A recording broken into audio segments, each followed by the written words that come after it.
Hello everybody, welcome to our How to Use Twitter Effectively for Business, Advocacy and Policy webinar. I'm Owen Linderholm and I'm the moderator. We have two great speakers. Anamitra Banerjee from Twitter is responsible for business uses of Twitter, and Chris Abraham of Abraham Harrison is one of the leading practitioners of using Twitter and other social media platforms for real-world uses. We want to be clear that each speaker today is representing their organization and point of view, and should not be assumed to support or agree with each other's point of view. Anamitra is going to speak first. Over to you, Anamitra. Before we begin, I wanted to give you a quick background about Twitter in general, and I won't be speaking for too long. And maybe even before the background, I think one of the things I want to touch upon is our situation. What we are talking about today is a growth story, and relative to what's going on all around us in this country as well as outside, most things are in a decline. I think we should feel privileged that we are, as a group, talking about something which is focused on growth. For most people, when they start off on Twitter or when they are on Twitter, it doesn't. The appeal doesn't quite come through immediately, especially when it comes to sharing mundane details. For instance, when John is sitting in the San Francisco airport, he's having a drink at the bar, and that's what he types into his Twitter stream, his followers, most of them may not find that very useful. However, if his high school buddy Dave happens to be at the same airport at the same time, sees that message, joins him at the bar, has a drink, they both come up with brilliant ideas of working together and open a new business and change the world, that makes sense to those two guys. We think of Twitter as some kind of a social alchemy, which enables social alchemy in general, where seemingly valueless bits of content is shared and discovered by the right person at the right time. It's sort of like an alchemical reaction that takes place. It turns lead into gold in a way. And we're seeing that more and more. However, this all started as something very, very basic, like that drawing you're seeing on your screens. And that is the screen that Jack Dorsey, one of the co-founders of the company, came up with. And the idea was, how can we make what we see in instant message applications, the away messages, could we enable sharing of those messages across groups in real time? That was the foundation of this company. And even today, the screen is pretty much simple, just like what you see in front of you now. Over a period of time, what we thought was simple suddenly became something very powerful to a lot of people. And we were observers of this as much as anybody else. We found folks in LA some time ago when during the fire events, several, I think it was last year, began to use Twitter in a significant way to share information, especially the emergency services. We saw the same thing take place during the earthquake, and again, similar events during the Bombay terrorist crisis on November 26th last year. Folks were actually tweeting out what they were seeing around the scene of the incidents. That became, for a lot of people, the primary source of information. And again, we saw in Moldova, I think it was a couple of weeks ago, folks there where you began to use Twitter not as a social networking platform, but rather as a communication platform.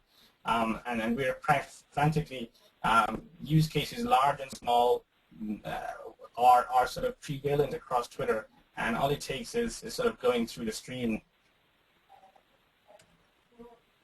That sort of lays down what we are seeing as some of the ways people are using Twitter in the larger sense. This focus is on companies, and what I'm going to do now is sort of walk you through some early ideas and some early use cases that some companies are putting Twitter to good use for. Now, a couple of disclaimers here. One is these are just some examples. There are many more, and you guys probably know more than I do for sure. All I'm trying to do here is surface a few that I found a little interesting. And my goal here is to spark newer ideas and to get folks thinking and start communicating. We think of people who are consumers of Twitter to have as strong a stake in Twitter's future as we do ourselves as employees. and then we're hoping to build a strong business together. The first thing to do, and this always sort of gets folks excited when I meet with companies, is go to search.twitter.com and type in anything that you're interested in, your company name or your category or your brand or your service, and see what people are saying about you. It's somewhat of a aha experience for some companies to find that there are folks out there who are dedicated, passionate advocates of their brands, some not so much maybe, but it just opens up their eyes to all the chatter that's going around. And one of the things we're going to do is surface search more and more as a prominent interaction point for users, because we think the discovery of Twitter, the discovery engine as it can become is quite powerful. There are a number of use cases that companies are using Twitter for. One thing that's clear is that it can become an utility that can span various functions within an organization of various types, large and small organizations, brand and direct response, PR departments in their group, marketing departments, HR departments. It doesn't really matter. And what I've seen is that on the far left column, there are a number of companies that are using Twitter to do customer relationship management of some sort, or answering questions. Others who are using it for reputation management of some form. Then the folks in between, some of them are using it to get real-time feedback on products and inform the supply chain process sometimes. It's usually wired today as an event promotion vehicle as well as issue advocacy. Promoting, for instance, the Green Marriott brand is something very powerful. And on the far right, several other companies are using Twitter exclusively to focus on product promotion or service promotion to drive direct sales or to drive traffic. What is interesting, though, is that a company can use Twitter across all these use cases, or a company can use Twitter in just one of these use cases. And I think one of our goals is to get companies more and more interested in Twitter and get their feet wet, begin to learn and begin to understand what Twitter can do for them. It's often they who are the best people to decide what to do with Twitter next. I'm going to focus on a few tweets that I found interesting that sort of speaks to an underlying capability, which I think folks on the phone here, on the computer, as well as folks outside should think about, and probably think about how you can leverage it a little bit more.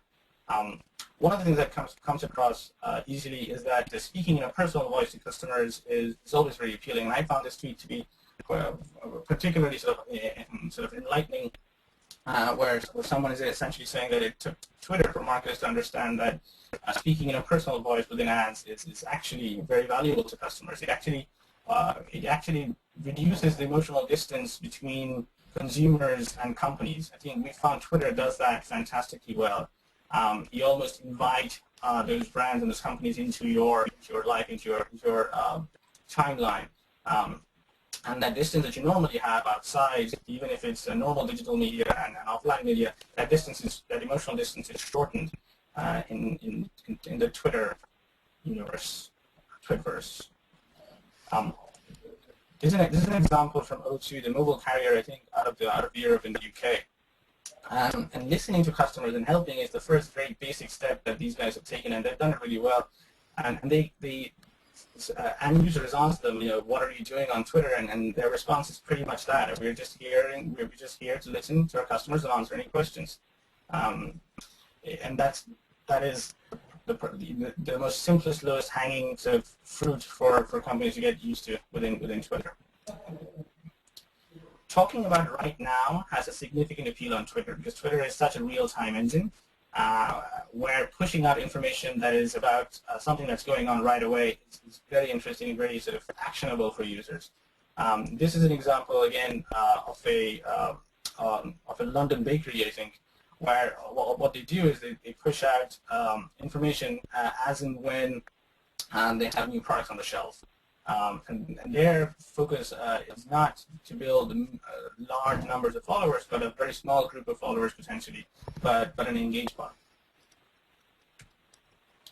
This one I find pretty interesting. This was in the news reports last week.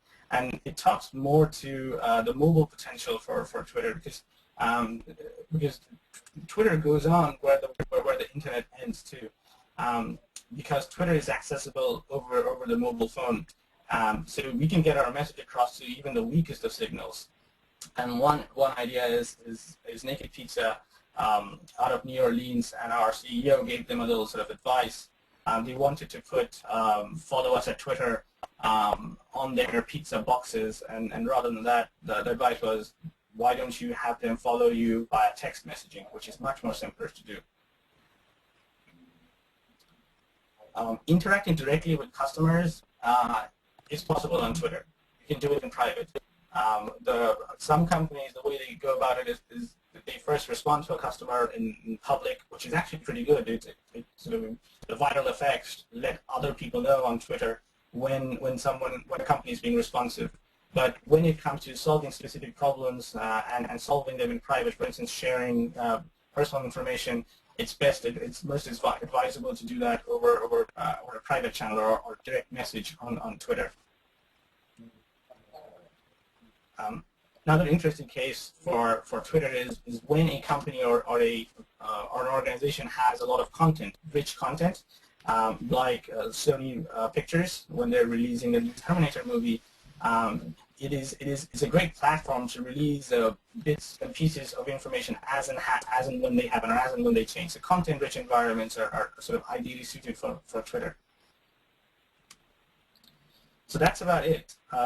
It's just a few slides of what I think are interesting. There are more emerging sort of ideas, and I would love to hear your feedback either via that hashtag, or you can follow me at Anamitra, ANAMITRA on Twitter, and tell me interesting use cases that you've seen and that you think are sort of leverageable and useful. That's all I had. Okay, thanks very much, Anamitra. Up next we have Chris Abraham of Abraham Harrison. He's going to give you a bit more of a deep dive into the practicalities of running campaigns on Twitter. So I'm going to turn it over to Chris, and he will be presenting to you all in just a moment. So thank you so much. That was amazing, an amazing overview. What I'm going to be doing is very specific, because I know that a lot of these webinars about Twitter tend to be up at the 30,000 feet. So what I'm going to do really quickly, and there's a lot of slides in here, but I'm going to give these slides away. I put a lot of text in there so you wouldn't need context. In other words, you wouldn't need a voiceover. So I'm going to upload it to SlideShare, and I'm going to publish it on Google Docs and everything, and I'll make sure that Owen distributes it to you all. I'm Chris Abraham. I'm president of Abraham Harrison, and I have my Director of Client Services on acting as a backup. But let's see how I do on my own. What I'm primarily going to do, and I'm at Chris Abraham. My handle's Chris Abraham on Twitter, and Dan's is D13VK. Let me move on real quick. Sorry, no good hello handshake. Anyway, the premise of everything we do is surrounds the Clue Train Manifesto, which basically believes markets are conversation. And up until Twitter, it's always been very challenging to find the best way to engage people who are having conversations about you in an environment where you have an equal footing with them. I mean, going into message boards and forums or the comment section of a blog, you're always at a disadvantage. However, Twitter allows you the ability to engage with people in their space, in their environment on an equal footing, and we'll go into that more. However, really, there's an opportunity here to speak in a human voice, to tell truth, to engage with people in a very real way. And we'll go over that using an exemplar campaign that we're doing right now, that we've been doing for months, called Fresh Air, for the New York non-for-profit Fresh Air Fund. As you'll see, their Twitter handle is Fresh Air Fund. We've been doing their stuff since, I think, October 2008. I might have that wrong. However, we do this every day on their behalf. It's an amazing campaign where we use all of our mad Twitter skills for this campaign, and I'm going to show you. I'm going to give you kind of a portal into every single thing we do for them and on their behalf, and I'm hoping that you find it amazingly compelling. How to prospect an audience. The first thing you need to know is that your platform is completely dependent on how many people you can communicate with at any one time.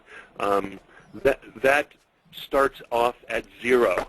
The first way to get things started that we use is we open up, we turn our pockets inside out as a staff, and we also encourage our client to turn their pockets inside out by going into their Gmail account, their Yahoo account, their AOL account, Hotmail, and MSN to try to find people who are already online that they know.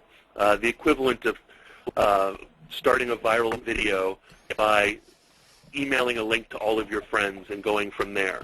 So we're not embarrassed to find people and follow them immediately using Gmail, or in this case we have a bunch of bloggers who are friends of Fresh Air Fund. We're happy to invite all of them by email, if you will, by copying and pasting a long text string separated by commas. We all know that these people are all friends of Fresh Air Fund, and we're happy to engage with them. After a little while, you can follow the suggested users that Twitter recommends for you. They're generally high-profile people like Defamer and iJustine, etc. But you can always add just 126 people. And here's the text that supports that, so we'll go right by that. Blah, blah, blah. Excellent. So then you find all these people on Twitter. And in terms of my process, our process, we don't do any discernment with regards to whom we follow, because it's sort of like a double opt-in thing. Following people requires no skin off of anybody's nose. Following back is a decision to become friends. So you can follow people willy-nilly, if you like, with one caveat, which I will talk to about in a second. So don't worry if your prospecting's targeted. You can't be too targeted with regards to Twitter following. It's not like blogger outreach. You don't have to be laser targeted. The targeting will happen in whether or not someone follows you back. However, there's a limit, a ratio between how many people you can follow versus how many people follow you back. This is a smart thing, despite what everybody says, to keep down the spammers. They found that spammers are unattractive enough to never have any friends, and they were following people ad infinitum. And so there's a certain ratio that you have to follow, and if you follow too many people without being followed back, you get limited. So what we use is we use a tool called Social2, social2.com. They've got 2 premium services that each cost $5 each. So cheap per client. So the first one is catch up on all your previous Twitter followers. That's awesome, because anybody who's followed you, and if you haven't followed them yet, if you just want to go ahead and catch up already, as opposed to doing it by hand, you can just catch up. And then you can unfollow those Twitterers you've manually followed that are not following you back. So immediately after a week, you see that you're blocked on adding new followers. So you just come here, you zap all the people who by virtue of their vote against you because they haven't followed you back, you just kind of scrub them off. And honestly, over time, you can continue doing that. It's sort of like bonsai. It's sort of like bonsai growing. You grow and then prune. You grow and then prune over time. So it's important to stop following people who refuse to follow you back in order to give you the freedom to follow back users who are following you. That's another important thing. I talked about that.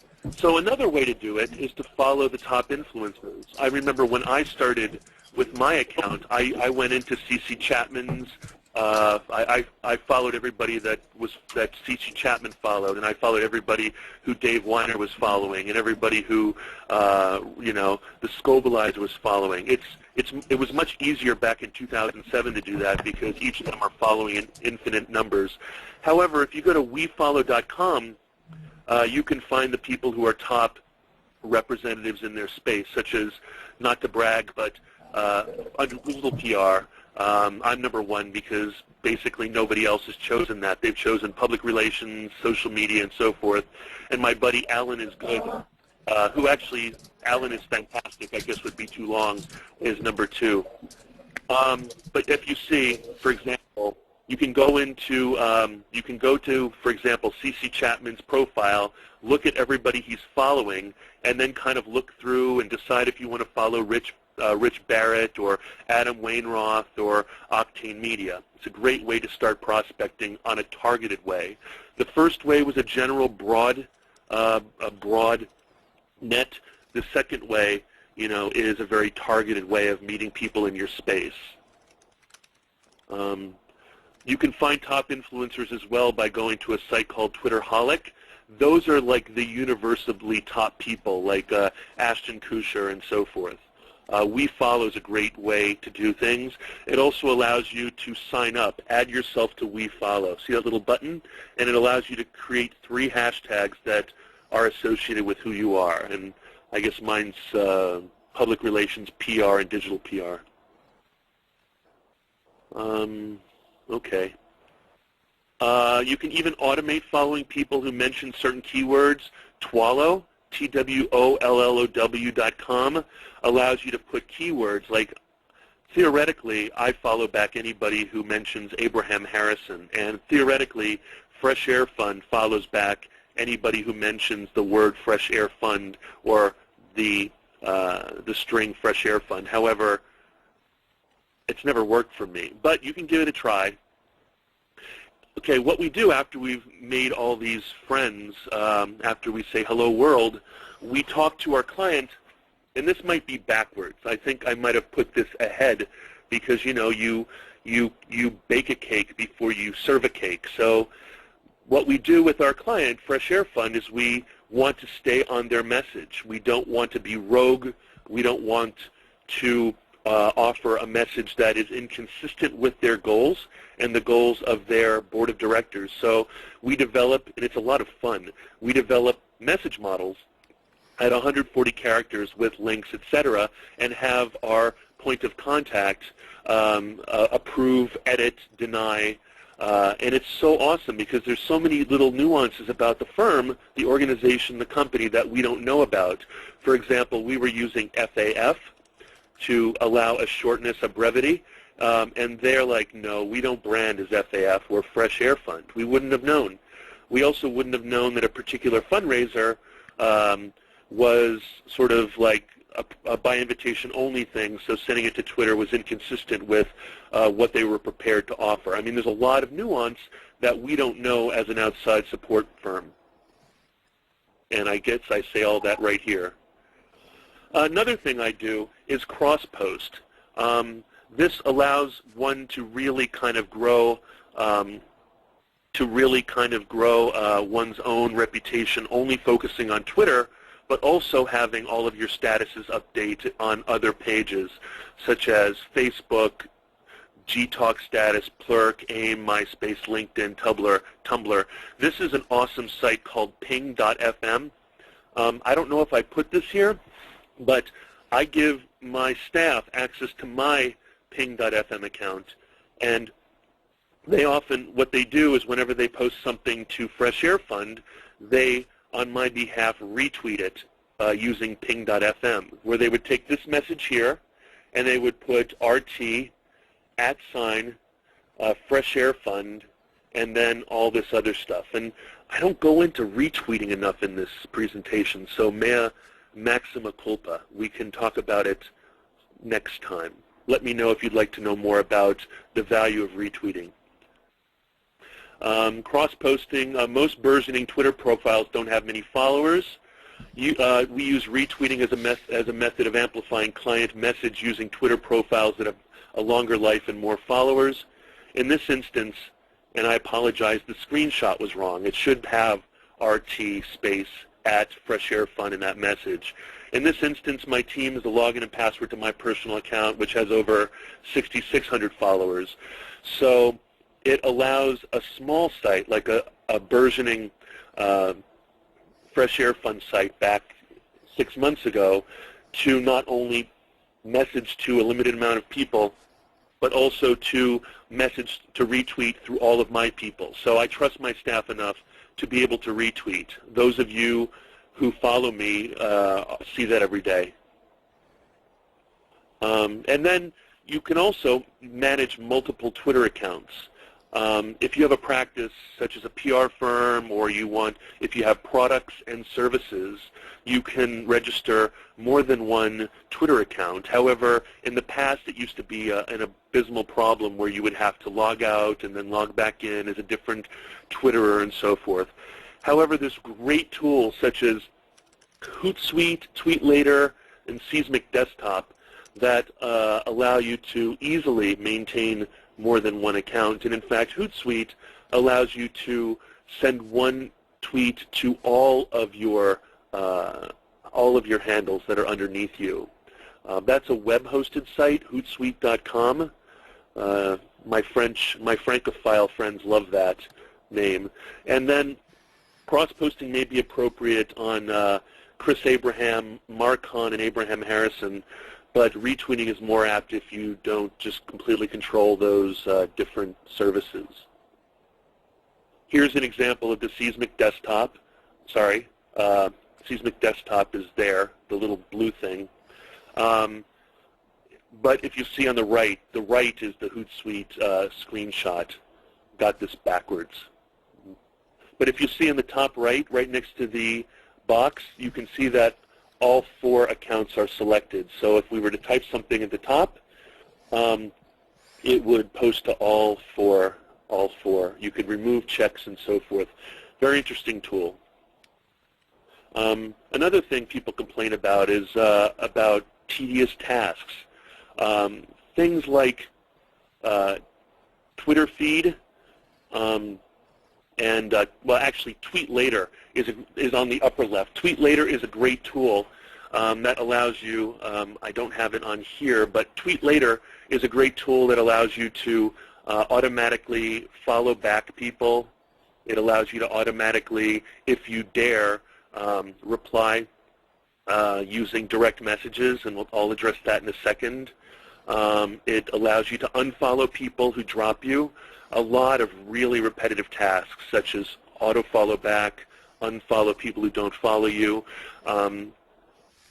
TweetLater also gives you the ability to queue up your tweets. So, for example, if our Twitter expert got all those what is it called, message-modeled tweets for Fresh Air Fund and wanted to put them into a queue, she could spend all Sunday queuing up on tweetlater.com all the tweets for the week that would go out at a certain time, a certain date over the course of the week, over the course of several weeks, and I believe that you can even repeat them. It's an interesting tool. I would check it out, but I'd be careful because a lot of these things are controversial. TweetLater allows you to queue up tweets like that. Some of the products are Manage My Scheduled Tweets, Delegate Management of a Twitter Account, View All My Scheduled Tweets, add a scheduled tweet, View My New Followers, etc. Twitter Feed, which I'm told might be offline right now, and I think the alternate one is RSS2TO tweet or RSS to Twitter, and I'll show you that in a second, allows you to take your RSS feed and automatically post that into Twitter. I talk about that later. Here's where I explicitly tell you, resist the auto-welcome DM temptation. If you read down this list, a lot of them are appalling. Thanks for following 10beyond.com. We'll show you how to donate and watch it grow in just a few days. It's just really bad. Thank you for follow. Hopefully this will help you. Link in your MLM biz. It's I wouldn't do it, guys. You know, maybe you might want to do it just to say thanks. Thanks so much for following me. But auto-follow and auto-unfollow tools are handy. I love those, especially when you get into the tens of thousands or the fives of thousands. but according to the DM inbox, you can tell that none of the messages come across with regards to the direct messages as real. Oftentimes they're rude, and there's a real witch hunt against people who use them, so don't. One important thing is people ask me is, when should I tweet? There's a big misunderstanding about Twitter being a blog or a microblog. It's not. It's more like instant messenger with breadcrumbs, or it's more like a Zen blog. It's now, especially when people have especially when people follow lots of people, lots of Twitter, they follow lots of people back. So it is more in common with IM, ham radio, and commercial radio than it is with blogging. If you can see from this graphic, these are the densities of when people blog. You know, people blog at around like 3 p.m. or like noon or like 9, if you can see these hot points, maybe later in the evening. And I recommend, since more and more the most influential Twitterer are following thousands of other Twitterers, one cannot assume that anyone will see your tweet unless your tweet pops up in their river of tweets called a timeline while they're reading their tweets. People tend to tweet the most in the early morning, during lunch, in the afternoon, and maybe in the evening. There are 3 time zones in the USA, and I say that for everybody who mistakenly thought that this happened at 10 Eastern. I apologize. We'll be more explicit on that in the future. If you're only going to tweet a couple times a day, then you should choose noon and 3 p.m. Eastern. That is 9 and noon Pacific time. That's a good time. But if you're going to Twitter aggressively, tweet at 9, noon, 3, 6 Eastern, which is around 6, noon, 3 Pacific time, and that should cover the spread. Honestly, if you don't tweet when people are online, you're going to miss them. If you can see, the growth of Fresh Air Fund over time has been, we're not 20,000, but we've grown, steadily up to almost 1,800. Since we've implemented these strategies, we've grown even faster. Once I've implemented the Social 2 tool, which was the 2nd of April, when we got rid of all the people who we were following and weren't following us back, it freed us up for a huge rocket ship growth, you can see.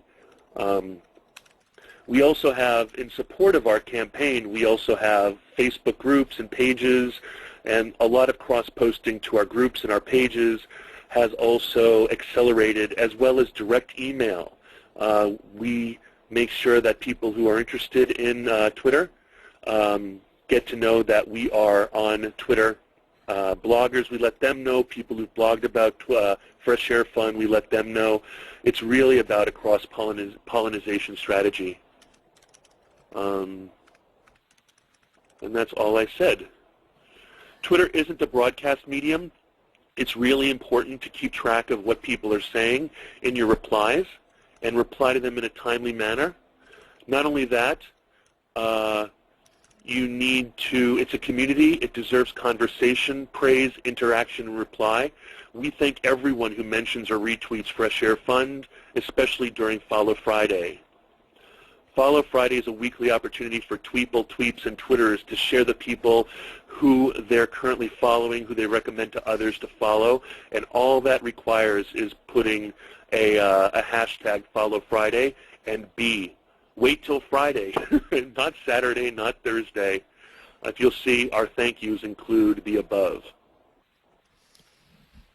Another way, as was spoken about earlier, is to search and engage, not search and destroy, but we keep our eyes out for Fresh Air Fund mentioned in search results using search.twitter.com, also using TweetDeck and Seismic. Seismic has an awesome, let me show you, here's Seismic. I can follow what's going on with Twiz. I can see what's going on with Fresh Air Fund. I can see @ here. Also, under Fresh Air Fund, I can see real time on what people are saying about the Fresh Air Fund. Seismic Desktop, excellent tool. Respond to these people. And also follow them. That's something that Dan reminded me of. Dude, you're responding to them, but you're not following them. Okay, follow everyone with whom you engage. As was mentioned before, Comcast, Network Solutions, and Ford have made their social media reps by doing active support under Comcast Cares, NetSol, Sashi B, and Scott Monty. So that's really important. When you can do this, you can keep a search running. It's called a persistent search running for your brand, for everybody in your C-suite, for your products, for your services, etc. And when people say something back. Don't engage. Don't rely on folks to always explicitly address you using your handle. And also don't expect everything that someone says about you is going to be nice. And always realize that you better stop, breathe, and think before you engage in negative conversation. Think twice about responding to negative comments unless you can solve their issue right there and then.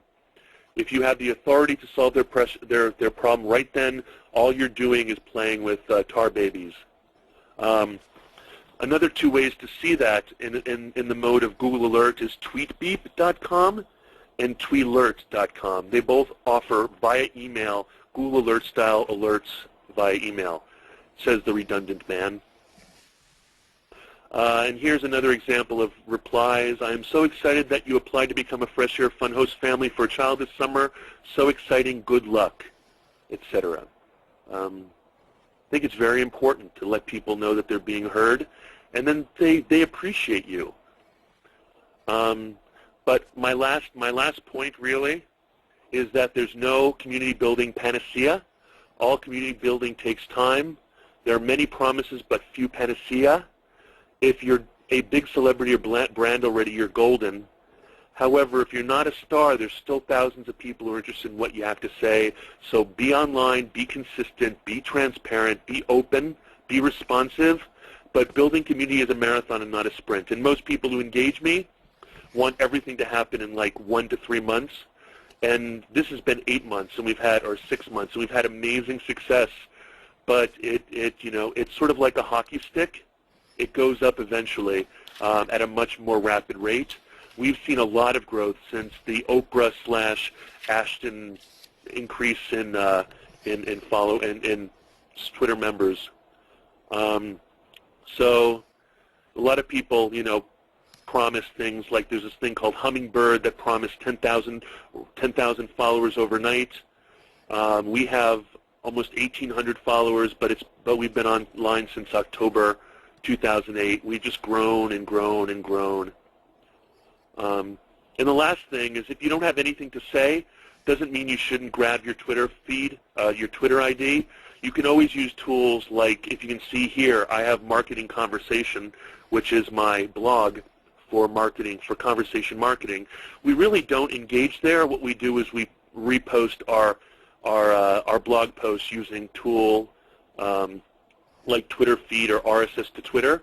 Just get your Twitter handle right away, because if you don't commit, if you're not ready to commit resources for business, grab your handle, squat on it, because Frank Luntz didn't grab his, and someone at a local firm here grabbed his and Twittered as Frank Luntz for like months and months and months and months, and Frank didn't have control of his brand. So go out and grab them today.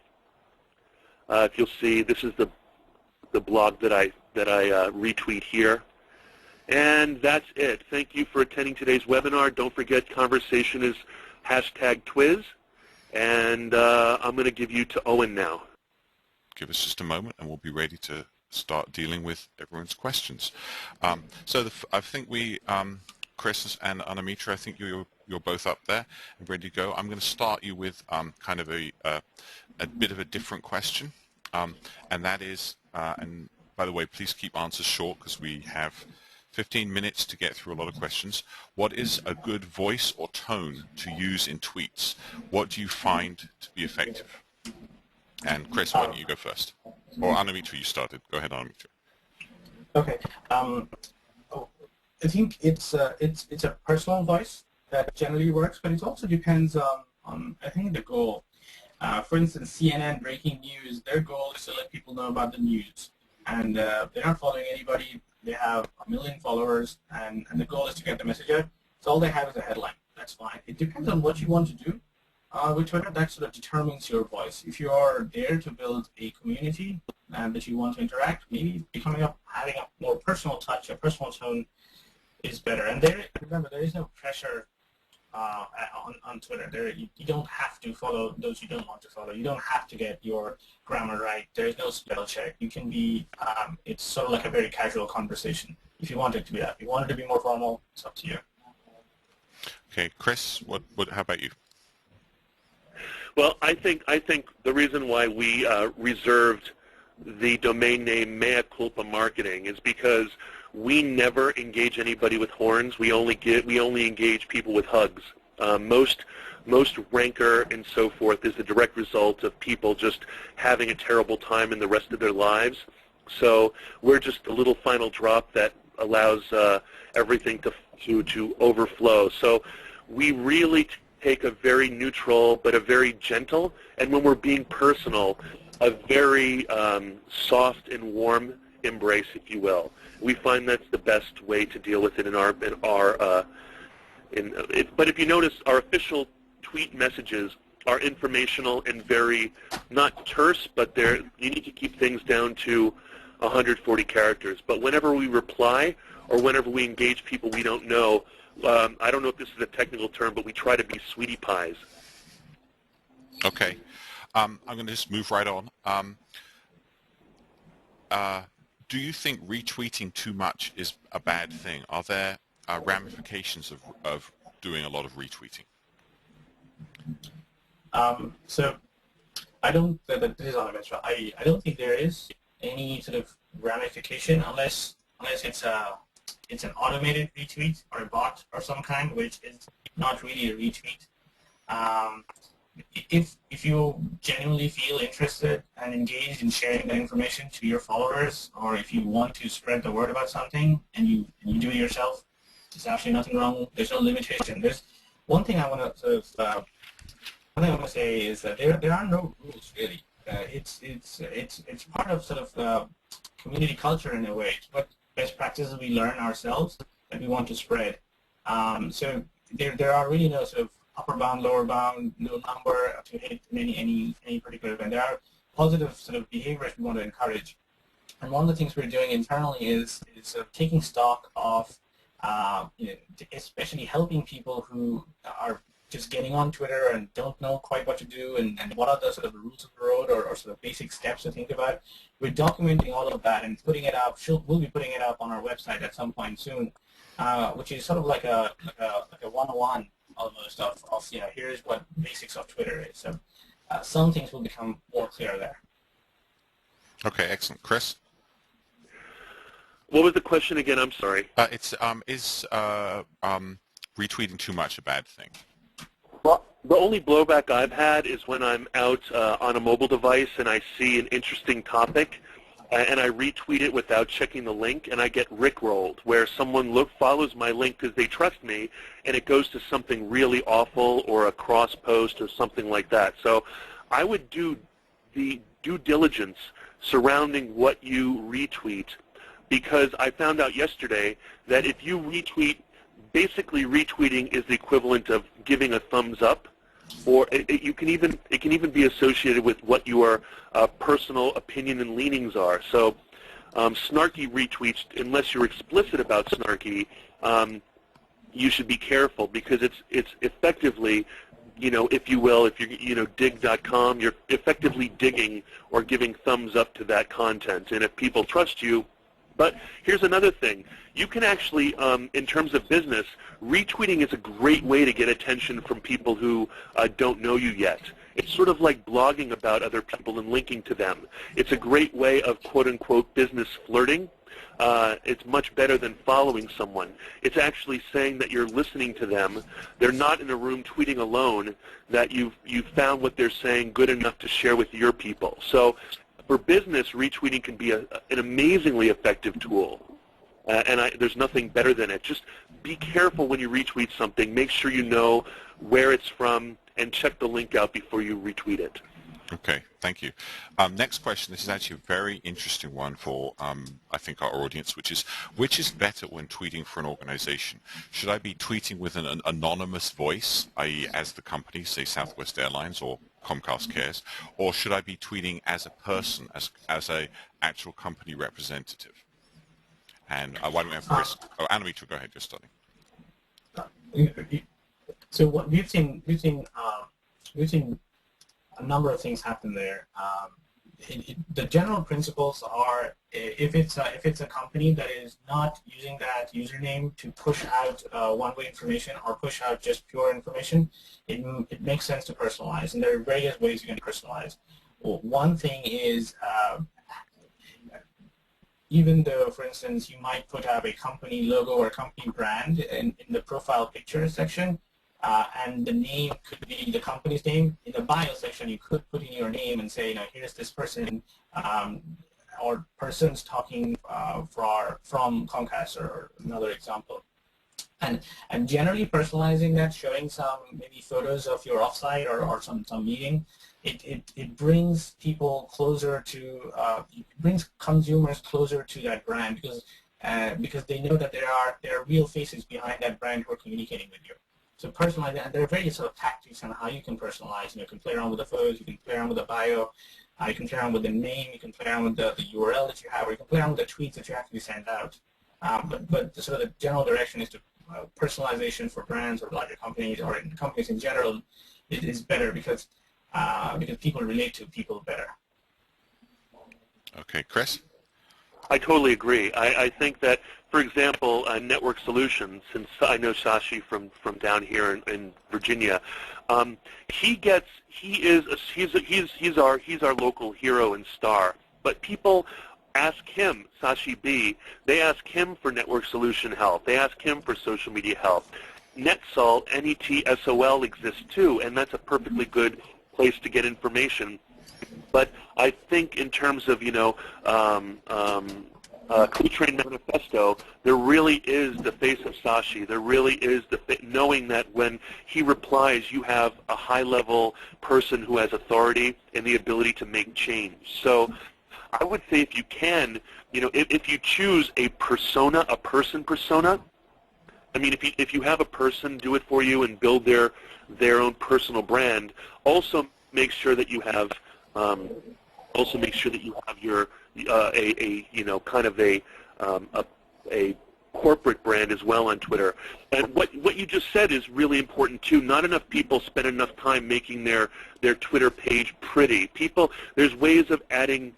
If you saw from the CC Chapman page, he actually has his picture back there and his email address and all the podcasts that he does and his association with Advanced Guard back there. Add a full bio, make sure the link you have is good. People, before they follow you back, they check those things. So if you do a half et cetera job on your look and feel, it'll look like, it'll look robotic and will look personal. So I agree. Okay, excellent. I'm going to switch gears a bit. We're going to have a bit more of a specific question. Is there a way to aggregate Twitter search results? So let me take that. One of the things we're doing in a big way on search is allowing people to let me back up. So today the search experience is not on the main Twitter page. You have to go to search.twitter.com for most users. We're going to bring search more and more as a front and center experience of Twitter because we think beyond just updating tweets onto Twitter, sharing or discovering what other people have said is also an enlightening way of figuring out how Twitter can be valuable. So we're going to bring search more front and center. And one of the sort of capabilities would be if there are search terms that you search for quite often, you can actually save those searches so that you don't have to re-enter that keyword into the box all the time. You just hit that word and it will reside somewhere very close and easy for you. For instance, what I just did was I was searching on hashtag TWIZ Twiz. And instead of hitting refresh all the time, all I did was save my search, and that word appears in my sort of homepage now. So we're going to make search easier. We're going to make aggregation of that specific search term and saving that term for later searches. Excellent. Chris, do you have anything to add? Or any Yeah, thoughts? another way you can do it is you can use Boolean search on search.twitter.com or on, I think you can do the same thing for TweetDeck or for Seismic. And someone asked whether to use Seismic or TweetDeck. I'll answer that in 1 second. But you can use Boolean search to search more than one term. I just put, #Twiz or, quote, Chris space Abraham, quote, or Chris Abraham, one word. And if I hit reply, it'll bring up all three of those searches into an aggregated search. So it'll show all the Twiz mentions, all the Chris space Abraham mentions, and all the Chris Abraham as one word mentions. So if you do a little bit of research on Boolean search strings, you can aggregate all those searches into one. Does that make sense? Yes, absolutely. And why don't you go ahead and answer the Seismic versus TweetDeck? So I really love TweetDeck, but TweetDeck doesn't allow you to manage more than one profile. So we use Seismic Desktop now because if you're able to willy-nilly go between all of your different handles. So I can keep track. I've put in the login and passwords for Fresh Air Fund, OLX_English, Abraham Harrison, Marcon, Chris Abraham, etc.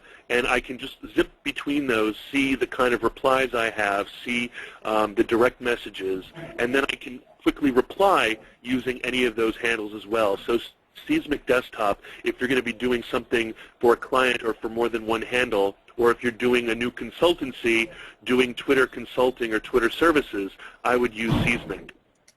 Okay, excellent. I've switched the screen to try and show as much as well I can the live feed from the Twiz hashtag, #Twiz, partly because we've had a number of questions from the audience about what hashtags are and how to use them. We do have about 20% of our audience is fairly new to Twitter. And so I'm going to turn this over to you guys. You can talk to what's on the screen or just give them your overview of how to use a hashtag. And I'm going to ask you to follow up with how do you think businesses are and should be using hashtags and the information they can gather from them to take further action. And why don't we start with Anamitra? Thanks. So the hashtag is a way you can tag your tweet. Now, just stepping back from folks who either know it or don't know it, it's not the most elegant solution to a problem, which is the real problem is how do I aggregate similar types of tweets or similar topics together in one place. Twitter doesn't really have any feature that does it automatically. It's pretty feature basic right now. We realize that there's an opportunity here, and then what's great is the community has come up with a way of figuring that out. For instance, using the hash sign at the end of any kind of tweet helps other users aggregate that tweet together. For instance, I think someone from Ford, after every single tweet that he sends out, he adds the hash sign #4, so that whenever he's searching, whenever everybody adds that #4 to the tweet that they send out, the Ford person knows that that tweet is about Ford, even though the word may not appear within the tweet itself. So that's the way it's aggregated. It is very similar to users coming up with the @reply symbol. That was started by users. Very, very similar to the users coming out with a retweet symbol, which is RT. These are all user driven, and then the hash is a way to sort of aggregate or tag explicitly every single tweet into a group. Chris? For any of you guys who are old enough to remember, there's this thing called IRC, and IRC reminds me a lot of Twitter, where rooms do not exist in IRC until you create them. And the way you create them is to, you basically say, let's say a room is called Zope. I used to be a geek, so Zope on IRC would be #Zope. That would spawn a room that everybody would keep alive by actually using that space. and then when everybody left the room, the Zope room would disappear. That's how hashtags work. There's no registrar like domain names that decide what a hashtag is going to be. It's an emergent self-labeling. I mean, we had to do a search on search.twitter.com to see how broadly Twiz was being used. I found out that Twiz means $20 of marijuana, but aside from that, in the street, but aside from that, not many people used it. So we just decided to use it because it's short and it means Twitter business. And so you can just make one up if someone's not using it, or if you want to revive someone else based on a subject, For example, the first person who started seeing tweets about Mumbai, at ground zero, someone just decided to put #Mumbai. And then when everybody picked it up, it became the brand for that everybody could search on. Okay, I'm going to step in. We're running right out of time. I've got one last question for both of you, which is a very practical one, which is how do you cope or manage with following over 2,000 people? I have an answer for that. Go right ahead. Go ahead, Chris. Well, what I do is, when I wake up in the morning, I use Twibble. I use Twibble on my N95, and I go in there and I spend an hour every morning reading what everybody else says in my feed. And for an hour, I retweet, I reply, I laugh, I goose, I say good morning, all that kind of stuff for about an hour. I treat Twitter like a river. I step in, I interact, and I step out. And all this stuff happens when I'm not there. Maybe at around 1 o'clock I'll have an hour. I'll do that for another hour. In the evening I'll do that again. I cannot assume it's my inbox. I can't keep up with everybody's tweet. I just sort of step in, like turning on the TV, seeing what's on, and then getting off. That's how I do it. I do it all the time. Okay, and Anamitra? Really quickly, I think the problem of managing followers and following large number of tweets is a real problem. We haven't really come up with a decent solution for that yet. A couple of notes. One is no one expects you to read everything. People expect you to glide through, and because it's a zero or low commitment zone, Twitter is the way it's set up. No one expects you to read everything that they say. Number two. Today people follow a large number of people not because they want to consume their information or not because they want to see them in their timeline or they actually want to engage with them, but for some other reason. And there are some other reasons for that. We should probably be thinking as a company and a product of how do we solve for those other reasons. And that's pretty much it. Okay, well, that's it, everybody. Thank you very much for attending. Thank you very much to Chris Abraham and Anamitra Banerjee for presenting to us. And I wanted to remind everyone an archived version of this presentation will be made available. You'll get an email with a link to it in a couple of days' time. Thanks very much, and have a great day.